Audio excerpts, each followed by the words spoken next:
जय हिंद दोस्तों, आप सभी का स्वागत है एक बार फिर से आपके अपने YouTube चैनल यूनिक ज्ञान में।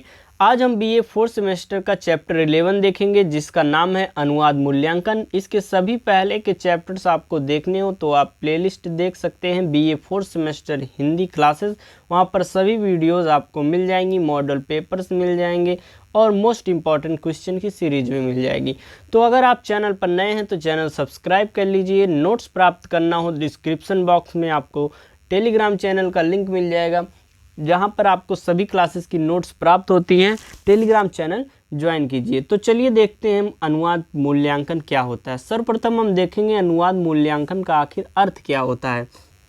अनुवाद मूल्यांकन का अर्थ, मूल्यांकन शब्द मूल्यधन अंकन से निर्मित समस्त पद है जिसका कोशागत अर्थ क्या होता है, किसी वस्तु की उपयोगिता, गुण, महत्व आदि का होने वाला अंकन ही मूल्यांकन कहलाता है। अगर हम किसी वस्तु की उपयोगिता, गुण और महत्व को देखें, उस पर प्रकाश डालें तो वह उस चीज़ का मूल्यांकन कहलाएगा। पुनरीक्षण और मूल्यांकन दोनों ही अनुवाद के बाद की प्रक्रियाएं हैं और दोनों में ही अनुवाद की जांच की जाती है। पुनरीक्षण जो कि आपका चैप्टर 10 था, हमने आपको बहुत अच्छे से पढ़ाया और आशा है आपको समझ में भी आया होगा। आज हम देखेंगे मूल्यांकन। पुनरीक्षण और मूल्यांकन जो दोनों होते हैं वह दोनों ही अनुवाद के बाद की प्रक्रिया है। दोनों में क्या होता है, अनुवाद की जांच होती है। पुनरीक्षण हमने आपको बताया था कि पुनः निरीक्षण ही पुनरीक्षण कहलाता है। लेकिन अगर हम अनुवाद के क्षेत्र में देखें तो अनुवाद में सुधार करना अनुवाद का पुनरीक्षण करना होता है। पुनरीक्षण में जहां जांच के साथ सुधार, संशोधन और संपादन किया जाता है, वहां मूल्यांकन में केवल जांच की जाती है। हमने आपको बताया था पुनरीक्षण में सुधार किया जाता है, संशोधन किया जाता है, अभी आपको हमने बताया। और मूल्यांकन में लेकिन केवल जांच की जाती है। जांच के बाद अनुवाद की गुणवत्ता, उसकी उपलब्धियों एवं अनुपलब्धियों पर टिप्पणी की जाती है। आगे देखेंगे हम मूल्यांकन। जो अनुवाद मूल्यांकन है उसके संबंध में विभिन्न संकल्पनाएं क्या हैं। अनुवाद मूल्यांकन के लिए अंग्रेजी में 2 शब्द प्रचलित हैं जिसमें पहला शब्द है ट्रांसलेशन क्वालिटी असेसमेंट और दूसरा है ट्रांसलेशन इवैल्यूएशन। इन दोनों शब्दों का संबंध अनुवाद की गुणवत्ता के परीक्षण से है। मूल्यांकन में यह देखा जाता है कि अनुदित पाठ मूल पाठ के स्तर का है या नहीं, उसे मूल पाठ का सहपाठ माना जा सकता है अथवा नहीं। अर्थात जो मूल पाठ में अर्थ मिल रहे हैं हमें, वह हमारे जो हमने ट्रांसलेशन करने के बाद स्रोत भाषा का पाठ है उसमें अर्थ वो है या नहीं, उसका सहपाठ माना जा सकता है या नहीं। इसके साथ यह भी देखा जाता है कि मूल पाठ से अलग रखे जाने पर या स्रोत भाषा से अनभिज्ञ लक्ष्य भाषा भाषी द्वारा पढ़े जाने पर अनुवाद पाठ में वह संदेश या आशय पूर्ण रूप से मिलता है या नहीं जो मूल पाठ में मिलता था। अर्थात उसमें जो मूल पाठ में अर्थ मिलता था वह हमारे लक्ष्य भाषा के पाठ में मिल रहा है या नहीं। अंग्रेजी असेसमेंट और इवैल्यूएशन के अर्थ में अंतर मिलता है, किंतु हिंदी के मूल्यांकन में इन दोनों शब्दों के अर्थ समाहित होते हैं। आगे हम देखेंगे अनुवाद मूल्यांकन की पद्धतियाँ।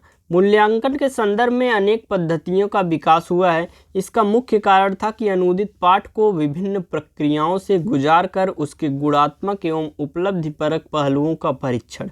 विभिन्न पद्धतियों में परस्पर भिन्नता अधिक नहीं थी। इसी से अनुवाद मूल्यांकन की मुख्य पद्धतियों का विवरण कुछ इस प्रकार है।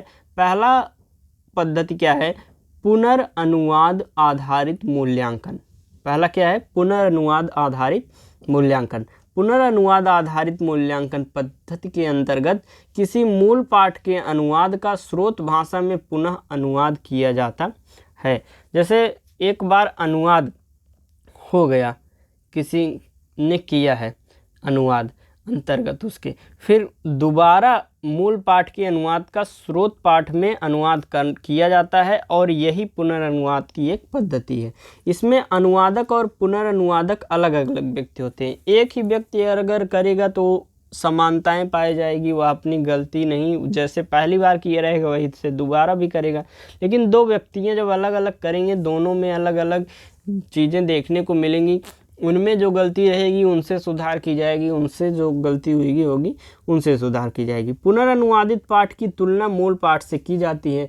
इसमें त्रुटियों को पहचाना जाता है और उनका संशोधन किया जाता है। हमने आपको बताया दो अलग अलग लोग दो अलग प्रकार से किसी चीज़ कार्य को करते हैं और एक कार्य को दोनों आदमियों को अलग अलग करने को कहा जाता है, तो एक दूसरे की तुलना करने के पश्चात दोनों की त्रुटियों का पता लगता है। आगे देखेंगे हम, इस पद्धति से अनुवाद की शुद्धता और तथ्यता की जांच कर अनुवाद की सफलता को मापा जा सकता है। यह पद्धति भाषा त्रुटियों के लिए उपयोगी तो है, किंतु सामाजिक सांस्कृतिक अभिव्यक्तियों के परिप्रेक्ष्य में अधिक कारगर सिद्ध नहीं होती है। मूल पाठ में जो सांस्कृतिक अभिव्यक्ति है वह आवश्यक नहीं है कि अनुदित पाठ में बोधगम्य और संप्रेषणीय बन सके। उदाहरण के लिए अगर हम देखें, अंग्रेजी वाक्य में जो है नो स्मोकिंग का हिंदी अनुवाद धूम्रपान निषेध हुआ है और इसी का अंग्रेजी में पुनर्अनुवाद स्मोकिंग इज प्रोहिबिटेड हो जाता है।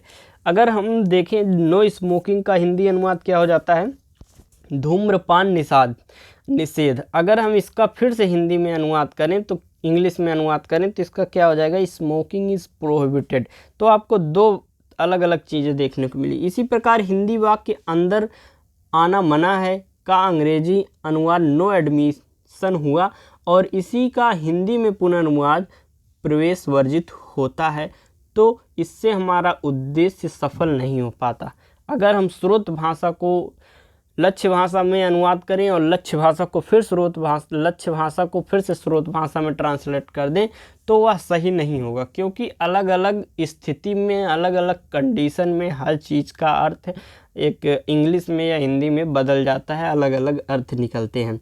इंग्लिश के कुछ वर्ड्स ऐसे होते हैं अलग अलग कंडीशंस में अलग अलग अप्लाई होते हैं। आगे देखेंगे हम आपको उदाहरण देके दो उदाहरण देके समझाएं। तीसरा उदाहरण देते हैं, स्ट्रिक्टली स्पीकिंग, ट्रूली स्पीकिंग या टू बी ऑनेस्ट आदि के लिए हिंदी में अक्सर सच सच कहें आदि का प्रयोग होता है।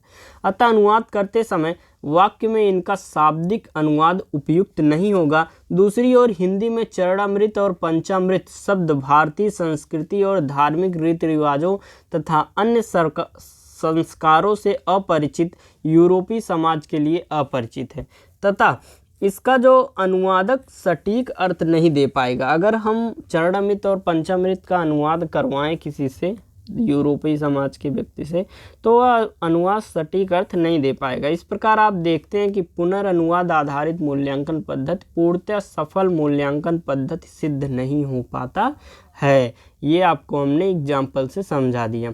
दूसरा क्या है, अनुक्रिया आधारित मूल्यांकन।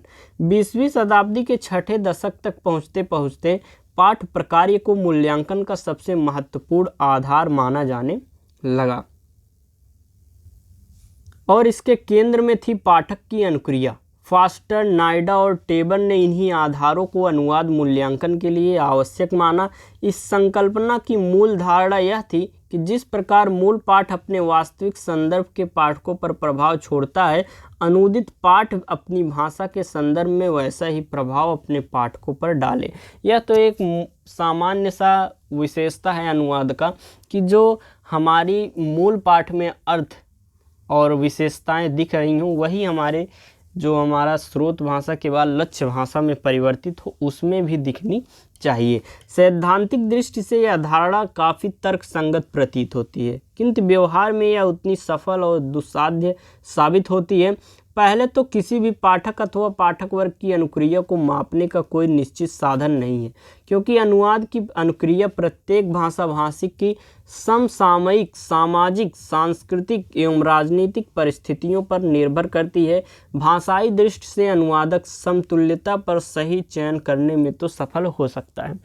आपको ये सब शब्द कुछ कठिन लग रहे होंगे, कुछ क्लिष्ट लग रहे होंगे, लेकिन अगर आप ध्यान से सुनते हैं तो आपको बहुत अच्छे से समझ में आ जाएगा, क्योंकि हम आपको एग्जाम्पल दे देकर समझा रहे हैं, उदाहरण दे देकर समझा रहे हैं। अगर आप ध्यान से सुनेंगे तो बहुत अच्छे से समझ में आ जाएगा। आगे देखेंगे, आपको नोट्स भी प्राप्त होते हैं। आप वीडियो देखने के बाद अगर एक नोट्स से रिवीजन कर लेते हैं तो बहुत अच्छा रहता है। टेलीग्राम चैनल पर आपको नोट्स प्राप्त हो जाएगा, जो कि डिस्क्रिप्शन बॉक्स में आपके लिंक दिया गया है।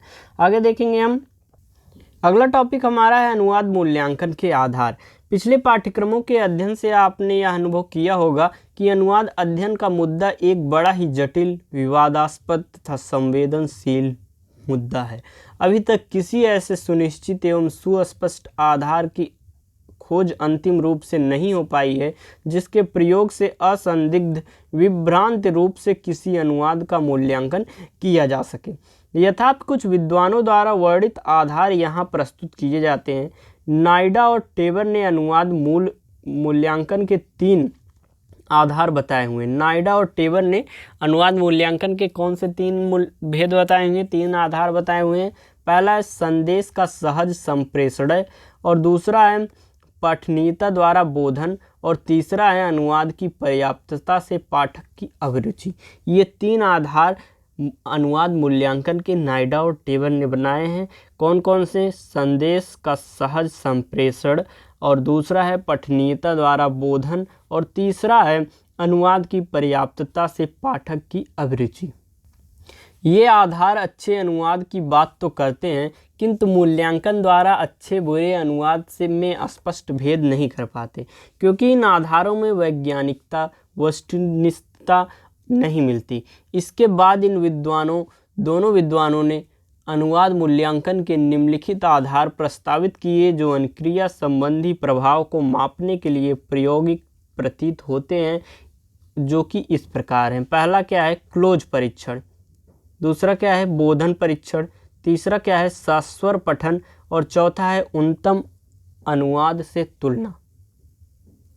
आगे हम देखेंगे अनुवाद मूल्यांकन के सोपान, जो कि निम्नलिखित है। मूल पाठ का उपयुक्त 8 स्थितिजन्य आधारों पर विश्लेषण करना पहला सोपान है। दूसरा क्या है? स्थितिजन्य आधारों पर भाषिक आधार स्थापित करना। तीसरा है मूल पाठ के पार्श्व के आधार पर उसके प्रकारों का निर्धारण करना, अर्थात यह पता लगाना कि कोई पाठ किस विशेष स्थिति के संदर्भ में प्रयुक्त हुआ है और उस विशेष स्थिति में उस पाठ की विशिष्ट अर्थवत्ता क्या है। उसकी जो विशिष्ट अर्थ हो मूल पाठ का, वह अभिसेव सुरक्षित है या नहीं हमारी लक्ष्य भाषा में।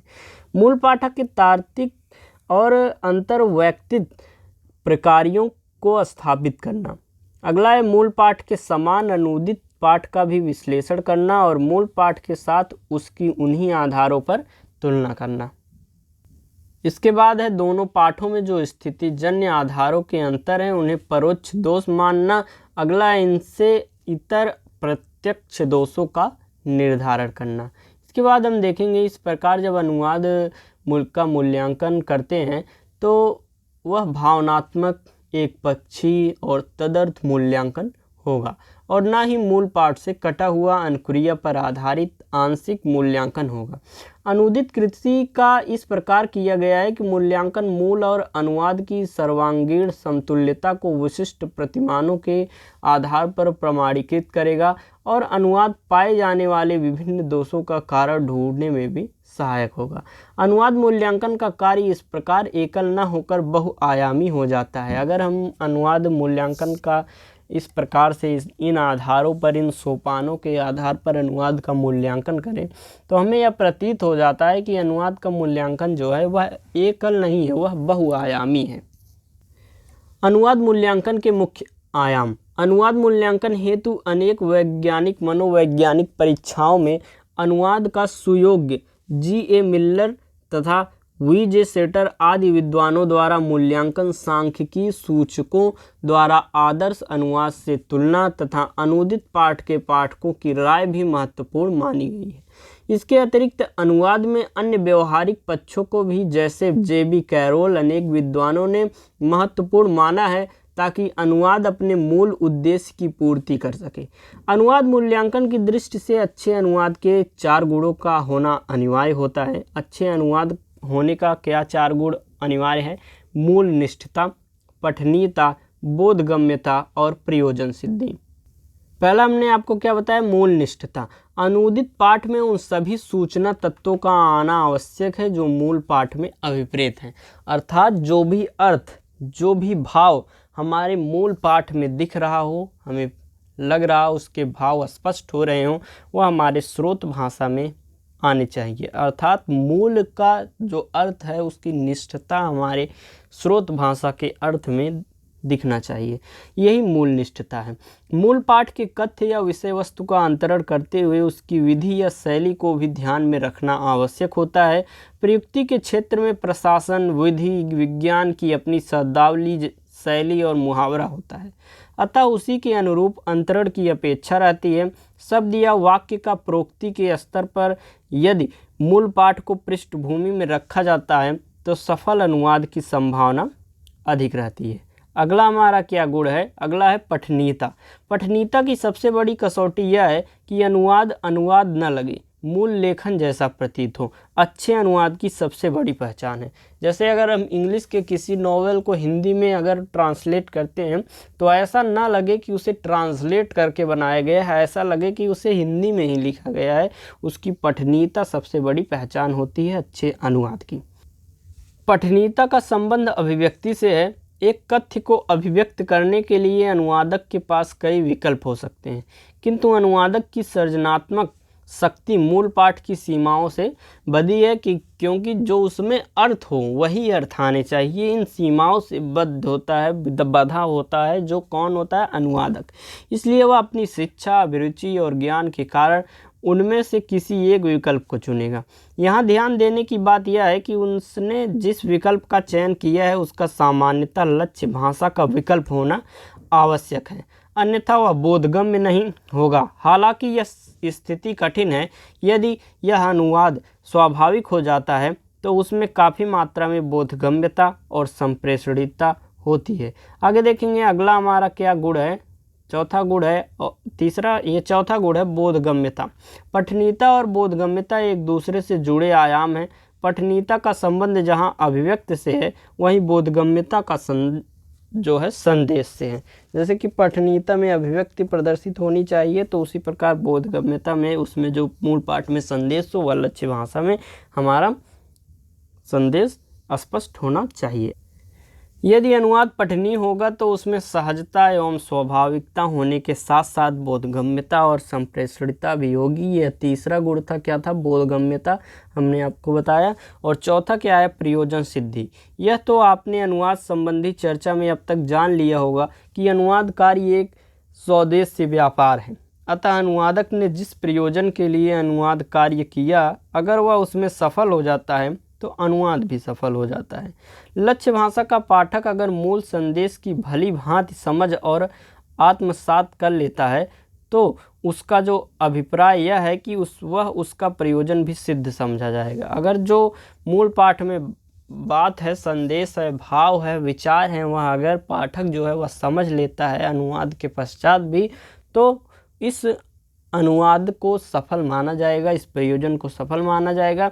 इस दृष्टि से यह अनुवाद लक्ष्य भाषा में स्वीकार्य होने पर अपने प्रयोजन का सिद्ध कर लेता है। इस प्रकार मूल निष्ठता, पठनीयता, बोधगम्यता और प्रयोजन सिद्धि अनुवाद मूल्यांकन के प्रमुख आयाम हैं। कौन कौन से? मूल निष्ठता, पठनीयता, बोधगम्यता और प्रयोजन सिद्धि। और ये आपका अनुवाद मूल्यांकन का चैप्टर समाप्त होता है। आशा करते हैं आपको समझ में आया होगा। PDF प्राप्त करने के लिए टेलीग्राम चैनल ज्वाइन करें और कमेंट करके ज़रूर बताएं कि आपको वीडियो कैसी लगी। धन्यवाद, मिलते हैं अगले वीडियो में।